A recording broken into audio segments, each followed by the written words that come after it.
अस्सलाम वालेकुम रहमतुल्लाहि व बरकातुहू। नाजरीन, आप लोगों का बहुत बहुत खुश आमदीद। Welcome back to my channel Hasan Zulfiqar views on the world around us. आज नाजरीन जो उस बारे में हम बात करने जा रहे हैं वो है 5 बिगेस्ट पर्सनैलिटी ट्रेट्स के शख्सियत के अंदर 5 ऐसे एट्रीब्यूट्स जो कि नापे तोले जा सकते हैं और हर आदमी इन 5 एट्रीब्यूट्स का मजमुआ है। यानी कुछ में ज़्यादा मकदार में एक पर्सनैलिटी ट्रेट वाज़े है तो किसी में कोई और। तो वो 5 पर्सनैलिटी ट्रेट्स हैं क्या जो कि साइंटिफिकली क्या कहते हैं लैब में टेस्ट की जा सकती हैं। आपको क्वेश्चनियर्स दिए जा सकते हैं, यानी आपको क्या कहते हैं एक लिस्ट दी जा सकती है सवाल जवाब की, जिनके आप जब क्या कहते हैं सवालों के जवाब देंगे तो उनसे आप प्रिडिक्ट किया जाता है बहुत ही एक्यूरेटली कि आपकी क्या पर्सनैलिटी है। और ये 5 चीज़ें हैं जो कि बहुत ही ईजीली प्रिडिक्टेबल हैं एक लैब सेटिंग के अंदर। तो अब मैं आप लोगों को बताता हूँ कि ये 5 पर्सनैलिटी ट्रेट्स क्या हैं। सबसे पहली है एक्स्ट्रावर्जन। अब एक्स्ट्रावर्जन क्या है कि आप कितने मिलनसार हैं, आपको कितना लोगों के इर्द गिर्द रहने का, कितना आप लोगों के इर्द गिर्द रहना चाहते हैं हर वक्त। कुछ लोग होते हैं ना, हर किसी से हंस के मिलना और उन लोगों को बड़ी बड़ी गैदरिंग्स में जाने का शौक़ होता है। यानी उन्हें जब भी कोई यार किसी की शादी है चलो चलें, तो उन्होंने कभी ना नहीं करनी। और एक्स्ट्रोवर्जन का जो ऑपोजिट है वो होते हैं इंट्रोवर्ट्स। ये लोग होते हैं किताबी कीड़े टाइप, कि इन लोगों को दुनिया से कोई इतना, दुनिया की तरफ इनका कोई ख़ास रुझान नहीं, ना ही ये लोग लोगों से मिलना घुल मिलना इतना पसंद करते हैं। और अगर क्या कहते हैं, अगर ये वन ऑन वन किसी के साथ बैठे भी हुए हैं तो अगर वहाँ पे ही 2 या 3 शख्स और ऐड ऑन हो जाएंगे तो फिर इन लोगों का मूड ख़राब हो जाता है कि यार बड़ी खप डल रही है, मैं जा रहा हूँ। ये होते हैं इंट्रोवर्ट्स। और इनके जो ऑपोजिट हैं वो होते हैं एक्सट्रोवर्ट्स। एक्सट्रोवर्ट्स जो बहुत ही मिलनसार होते हैं।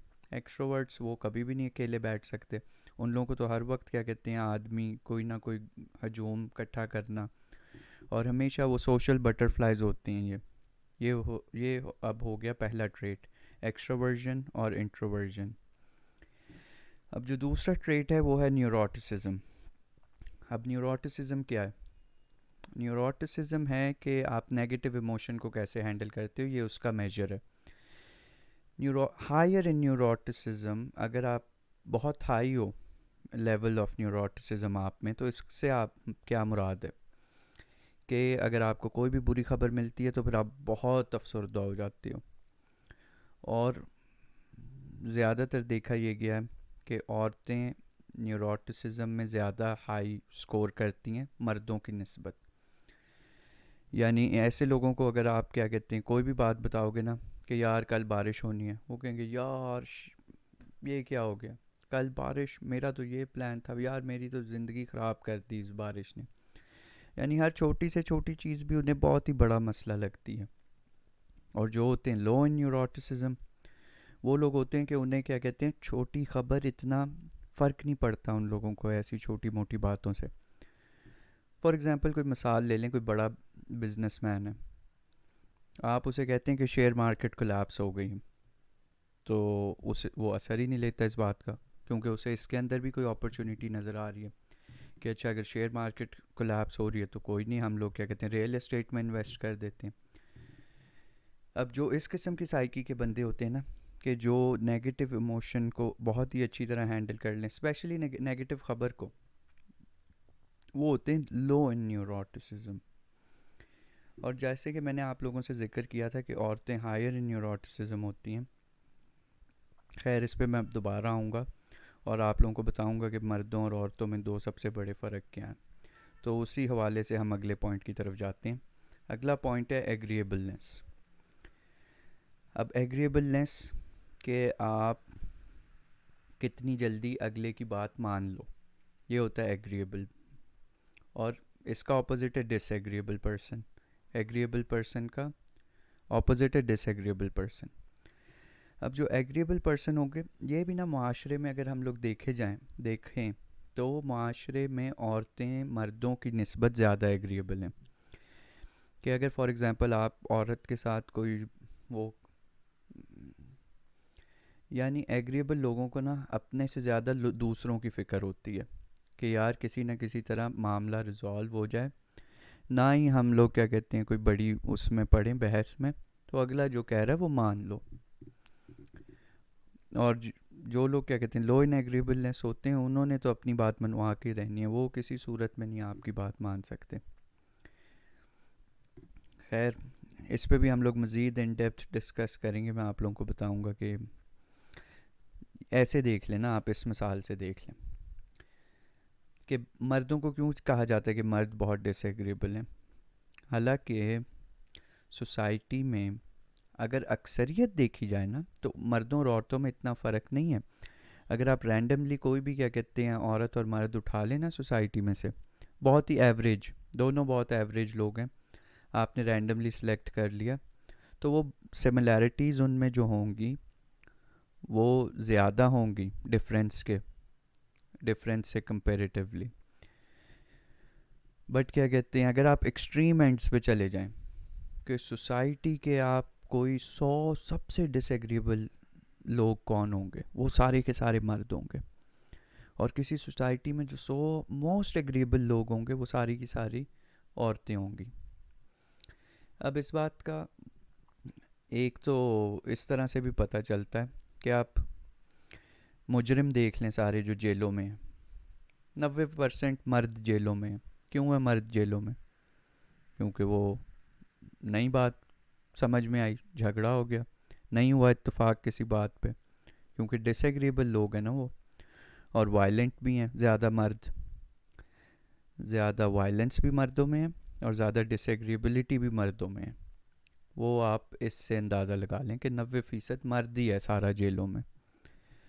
और एग्रीबलनेस आप उससे देख लें, ये नर्सेज या फिर ये ओल्ड एज जो वॉल्टरी केयर होती है क्या कहते हैं बूढ़े लोगों की, उन प्रोफेशंस को अपनी मर्ज़ी से कौन चूज़ करता है ज़्यादा? केयर गिविंग प्रोफेशंस और इस किस्म के औरतें। सारी औरतें भरी पड़ी हैं ऐसे प्रोफेशंस में, क्योंकि औरतों को चीज़ों में इतनी दिलचस्पी नहीं है, औरतों को लोगों में दिलचस्पी है। और मर्दों को चीज़ों में ज़्यादा दिलचस्पी है, लोगों में इतनी दिलचस्पी मर्द नहीं लेते। खैर, अगली बात पे आते हैं।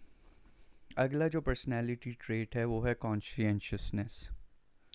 अब ये क्या होता है? ये होता है कि आप अपने काम को या जो भी काम है कितनी संजीदगी से करते हो, और कितनी ज़्यादा आपके अंदर कि आपको उकसाता है आपका ज़मीर कि यार वेले कैसे बैठे हो तुम, कोई ना कोई काम करते रहो, तुम तो ऐसे माशरे पे बोझ हो, तुम ऐसे कैसे बैठ के।